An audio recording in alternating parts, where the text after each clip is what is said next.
Hello friends, today we are looking at another beautiful lesson on calculation and chemistry. So today we're going to be discussing percentage composition.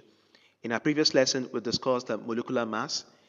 We did quite a very good job on molecular mass. So all what we learned on molecular mass will come in handy today in understanding today's lesson on percentage composition. So first of all, let's look at what percentage composition means.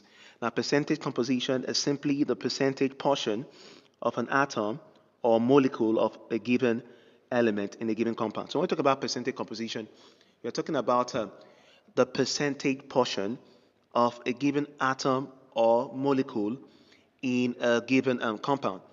So when we talk about percentage composition, now let's note this. Now the first thing you have to note is this: the mass of an atom or molecule is determined first before one could get their percentage composition. So before we could get the percentage portion of a given atom of an element or of a given molecule of an element, in a given compound, the first thing we have to get to know is the mass of that very given atom or the mass of that very given molecule. So that's why molecular mass that was treated in the previous lesson will come in handy in the understanding of today's lesson. So if you've not seen that very lesson, that's our previous lessons on molecular mass. I advise you to go ahead and go see them before we dive into today's lesson. So we'll talk about percentage composition. What does it mean? This is a simple formula that really elucidates what percentage composition is all about. So percentage composition is simply the mass composition of an element or molecule. Now, don't forget when we talk about molecule, we are talking about atoms of a given element in a combined state.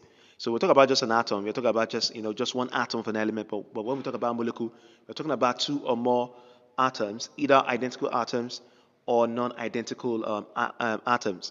So for percentage composition, it's simply the mass composition of an atom or molecule that's divided by the relative molecular mass of a compound times 100/1. So the most important thing when it comes to getting percentage composition of either an atom or a molecule is we simply getting to know first the mass composition of that atom or molecule. So what is mass composition?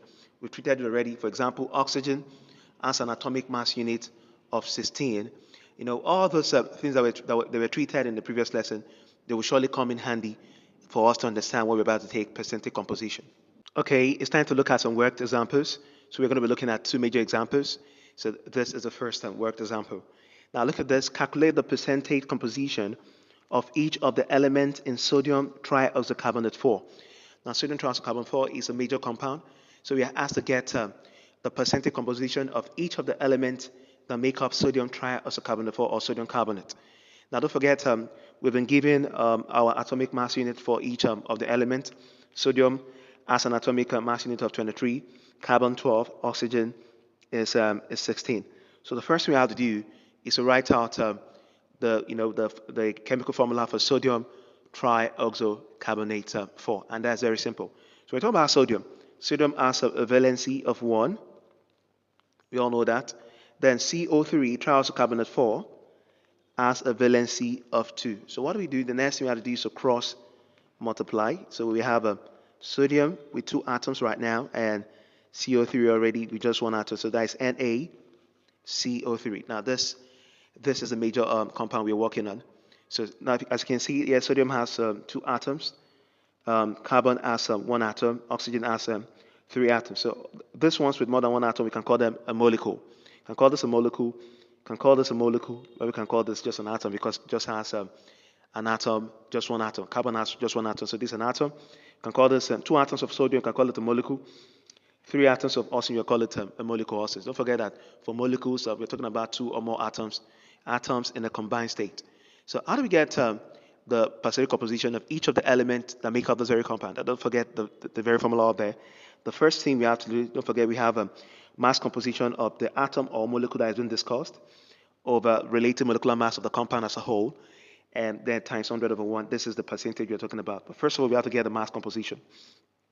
So let's do that. First of all, let's get our relative molecular mass. We treated that in our previous lesson. That's going to be very simple for us to get. So RMM, the relative molecular mass of this very compound. So 2 atoms of sodium, that's going to be 2 times sodium. Sodium is 23. Then plus 1 atom of carbon, 1 times carbon is 12, plus 3 atoms of oxygen. That is, oxygen is 16 atomic mass unit. So we're almost there. So that's going to be 2 times 23 that's 46, plus 1 times 12 is 12. 3 times 16 is 48. So we're about to get the RMM. So 46 plus 12, that will give us 58. 58 plus 48, that will give us 106 gram per mole. So we have our relative molecular mass already. So it's high time we got the percentage composition for each of the elements given to us right here. So the first element is sodium. Sodium is the first element. Don't forget. The sodium we're talking about here has 2 atoms. Yeah. So as you can see, this is sodium right here. Then there's a carbon, while this is the oxygen. So how do we get the percentage composition of sodium right here? Yeah, don't forget we have 2 atoms of sodium, and which amounts to 46 atomic mass unit. So that's going to be 46 right here, or 46 gram per mole. I mean, that's 46 right here over what we have here over the general. Don't forget that's why we call it mass composition of each atom or molecule. So 46 over what we have here, 106 gram per mole, 10 times 100 over 1. So we're going to be doing this. You're going to compute this. You're going to use our calculator to get this done. You're going to be solving this. So 46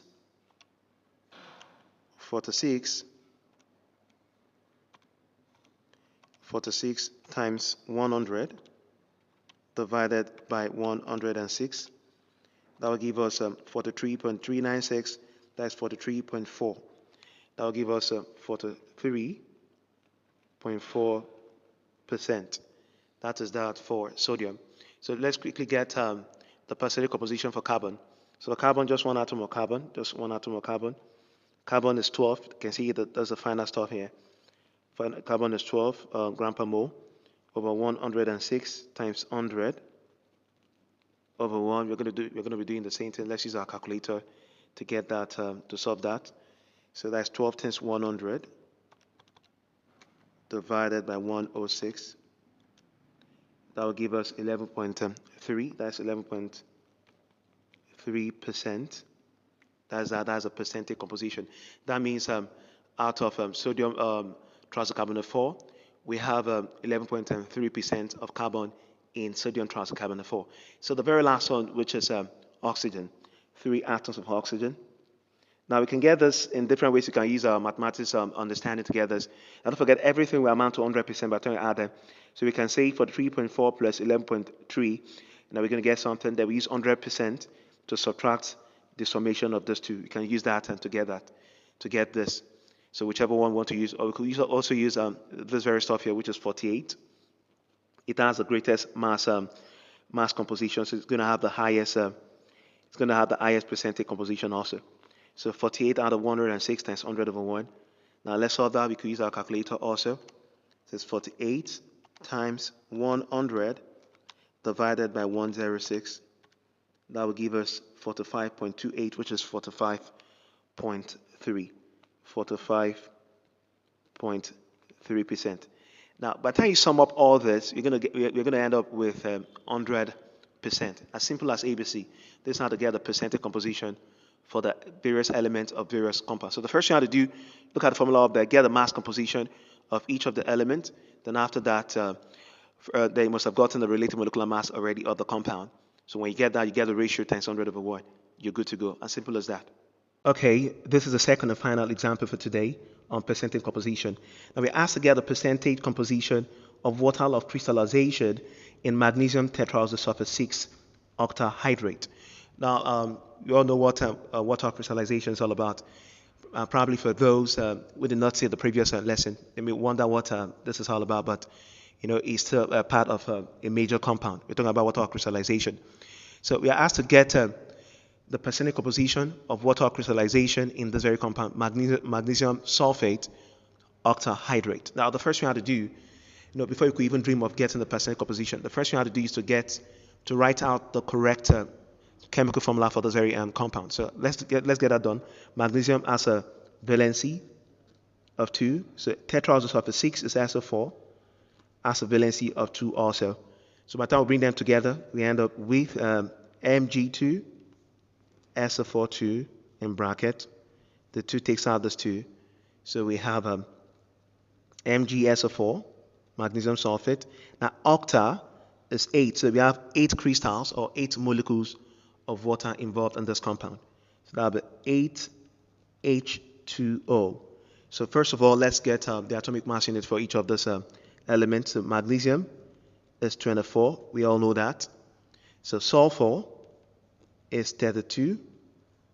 Oxygen is 16, very common. Hydrogen is 1. So we have all this already. So the first thing you have to do, according to the formula, don't forget percentage composition is the mass of the atom or the molecule divided by the relative molecular mass of the compound itself times 100/1. So first of all, let's get the relative molecular mass of this very given compound. So RMM, that's the relative molecular mass. It's going to be that. Here we have 1 atom of magnesium, 1 atom of sulfur, 4 atoms of oxygen, and 8 atoms of water. That's 8 crystals of water. So here you could call that 16 atoms of hydrogen and 8 atoms of oxygen. We all understand that. So let's get that done right away. This one atom of magnesium. So magnesium is 24 plus the 1 atom of sulfur, 1 times 32, plus 4 atoms of oxygen, 4 times 16, then plus 8 atoms or 8 crystals of water. So hydrogen itself just 1 atom. There's 2 atoms right there, 2 times 1. Then oxygen 1 atom, 1 times 16. So we're almost home. So what do we do next? The next thing we do, 1 times 24 is 24 right here. 1 times 32 is 32. 4 times 16 is 64 right here. Then plus 8. 2 times 1 is 2 plus 1 times 6 is 16. So for the water, we have atomic mass of 18 gram per mole. That's that's molecular mass unit, for water. So we're going to sum this up. 24 plus 32 would give us 56. 56 plus this will give us 120. That's 120. Then plus 8 here. Then 18 right here. So we're almost there. We're almost home. So the next thing we do is 120 plus 8 times 18 will give us 144. 64. Then 144. Then we add them up. 120 plus 144 will give us 264 gram per mole. That is our molecular mass for the compound. Okay, right now we have our relative molecular mass of magnesium sulfate octahydrate to be 264 gram per mole. It's already stated up there. If you look at, if you check up there, you find it. Then the molecular mass of 8 crystals of water to be 144 gram per mole. So it's high time we found the percentage composition of the water crystallization. So you know the formula. So you're just going to put this over this times 100/1. So that's going to be 144 over 264 times 100/1. So we're going to use our calculator to get this solved. We're going to solve this using our calculator. We're going to do that. So that is 144 times 100 divided by 264. Let's say the percentage. And that is 54.5% approximately to 1 decimal place. 54.5%. So as simple as ABC. So that's that for that. Okay, it is high time we got tested on how much we've gotten from today's lesson. So we have 2 questions as a take home. So the first question is this: calculate the percentage composition of each of the elements in sodium dioxoaluminate 3. Now look at the atomic mass unit for each of the elements that make up this compound. So sodium is 23, aluminium is 27, oxygen is 16. So you have to solve this and leave your answer in the comment section. So the next question is calculate the percentage composition of water of crystallization in zinc trioxonitrate 5 heptahydrate. Now you're asked to get only the percentage composition of water of crystallization, not all the elements. So atomic mass unit for zinc is 65, nitrogen is 14, oxygen is 16, hydrogen is 1. So at this very point in time, we're drawing the curtain of today's lesson. Please, if you found this lesson resourceful or helpful, subscribe to this very channel and share this lesson with others. See you in the next lesson. Thanks.